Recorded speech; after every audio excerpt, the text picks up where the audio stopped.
You spend your whole life holding a hammer, thinking that that is what makes you strong. You define yourself by it. And then one day, the universe, or maybe just a really bad string of luck, rips it out of your hand. Now you're standing there, and the hammer is gone, and you realize you aren't the god of hammers. You're just you. Most people spend the rest of their lives desperately looking for a new hammer to hold. Today, we're going to talk about what happens if you decide to stop looking for one.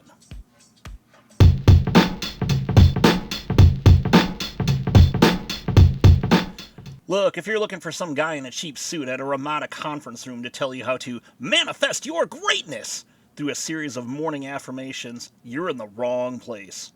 We aren't doing that here. Building an empire isn't about slide decks or corporate buzzwords.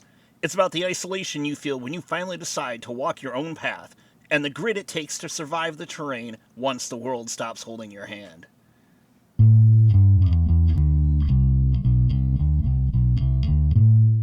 We talk about building an empire like it's a straight line up. It's not. My personal deconstruction happened when my marriage ended. I went from building a life with someone to packing my bags and moving back into my parents' house, a grown man back in the room that I left for college. Thomas Wolfe once said, "You can't go home again." He wasn't being literal, but he meant that once you leave, the old place never looks or feels the same. I recognize that. When I first returned, it felt smaller. It wasn't my home anymore. It wasn't the piece of earth that I had set out to claim. I'd come home broken, a victim of a failed marriage. On paper, I was a man, but in practice, I felt like that 20-year-old kid, only this time with a lot less future in front of me. Years later, after the old man had passed, I returned home again after things with X2 ended. Walking around that house, it felt like a tomb. A perfectly preserved time capsule. A relic, if you will. It was as if Mother and Fred were still waiting for the old man to walk through that door after a long day of work. But my dad, he was the most pragmatic, no bullshit person I've ever known.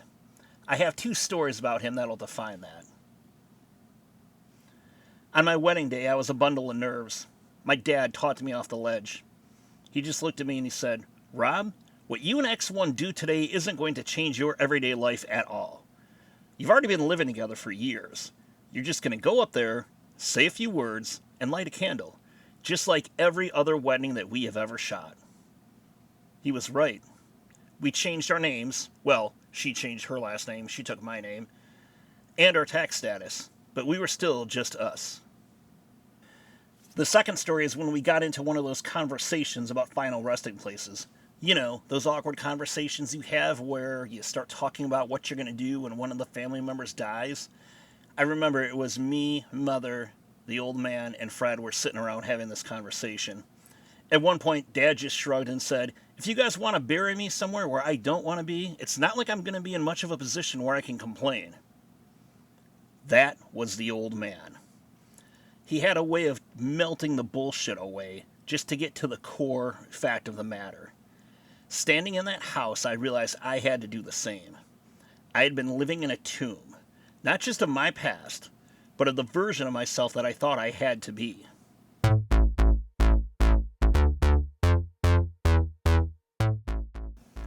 You know, I've been thinking a lot about the movie Thor Ragnarok.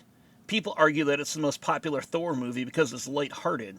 But for me, it's the best Thor movie because it gets to the core of who the character is. Think about it. In the movie, Thor loses his father, his hammer, his hair, and eventually his home. In literature, we call this deconstruction. It's the idea of taking away all of these extraneous things to boil the character down to who they are, essentially, and to find out what they're really made of. My life felt just like that. And just like Simba in The Lion King, after the death of his father, I was wandering through my own version of the Serengeti. I had lost everything. But that wandering, it's not just aimless. It's where you start to find your purpose once again. It's where you stop performing for the crowd and start building a foundation. For a long time, I tried to fill that void. I leaned on social circles in Royal Oak. I jumped into a new relationship. I was thinking that if I just did the relationship thing right just this time, I would finally be whole. But I was just performing. I was sacrificing my own stability And honestly, I was sacrificing the time and connection that I had with my oldest son, Kid 1, just to maintain the idea of a relationship that had no foundation.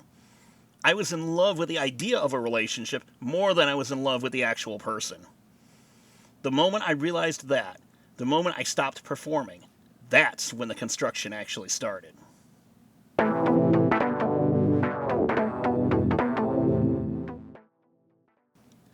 And that's the thing.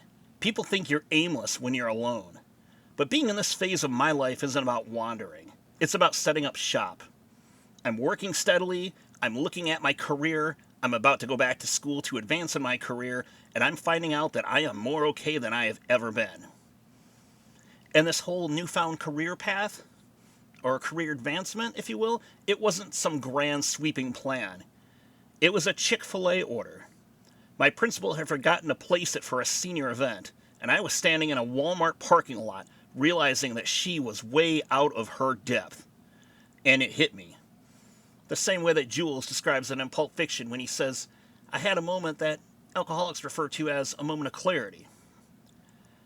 I could be a better administrator than her. I've never craved power, but I know a vacuum when I see one. And if I'm in a situation where leadership is failing, or if there is just an absence of leadership altogether, I'm willing to step up. Incidentally, I talk more about this incident with the Chick-fil-A order and the Walmart parking lot revelation in an earlier podcast episode from this season called The Cape. If you want to get the full backstory on that one, check out that episode. Well, after you finish listening to this one, obviously. But you know what? When your mission changes, when your goal changes, the status quo changes. The supporting cast changes as well. Sometimes you have returning favorite characters. Sometimes a person who started out as a glorified extra, yeah, I'm looking at you, Sierra, ends up becoming a major player. Let me take a second to tell you about a time when I realized that Sierra had graduated from a supporting character to a main cast member. I was talking to her the other day, just discussing how difficult this transition has been this summer with bringing my mother home from assisted living, and for both Fred and I taking on caregiving roles for the summer. I wanted to stop myself before I started sounding too whiny, and I said something like, "Look, I don't mean to dump all this on you," and she simply replied, "Hey, that's what I'm here for." Green flag unlocked. That's real life. That's a genuine Rebuilding Rob anecdote. You find allies in the most unusual places when you stop looking for that hammer and you start looking for a foundation.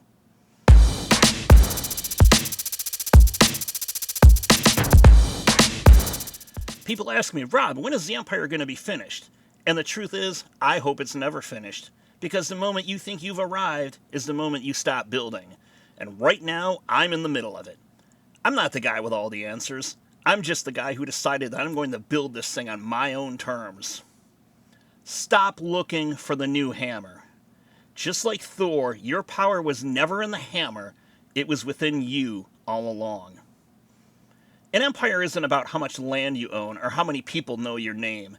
It's about the peace you have when you realize that you were the architect of your own four walls, even if those walls are currently standing in the middle of a shifting Serengeti. And stop performing for the crowd. Stand in the quiet. Figure out what you want and start laying the first brick. Even if you're doing it just for the hell of it. No glitz, just the work. And that's a wrap for this week's episode. Before I head out, I wanted to mention to you that today's episode is being recorded on location at my local public library. Folks, public libraries are one of the greatest institutions we have here in the United States.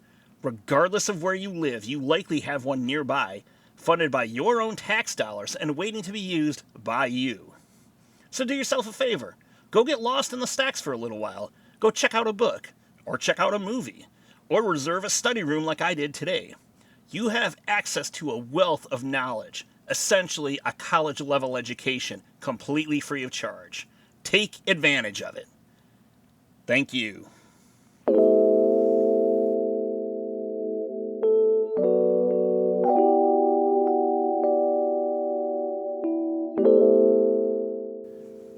This episode of Rebuilding Rob, the podcast, was produced, edited, written, and hosted by yours truly, your favorite blogger, a guy named Rob. I'd like to thank you for tuning in to today's episode. I'm well aware that, like me, you have a ton of podcast listening options available, so I'm honored that you decided to take a little bit of time out of your day to spend here with me. Rebuilding Rob, the podcast, is available wherever you find your favorite podcasts. Of course, you probably figured that part out already, or else you wouldn't be listening to me right now. If you're interested in more insight into this perfectly ordinary, non-gun-owning white guy, feel free to check out my blog, rebuildingrob.com. So until next time, this is Rob, reminding you to be audacious, be bold, be brave, be strong enough to be gentle, and remember, the rebuild never ends. Bye, everybody.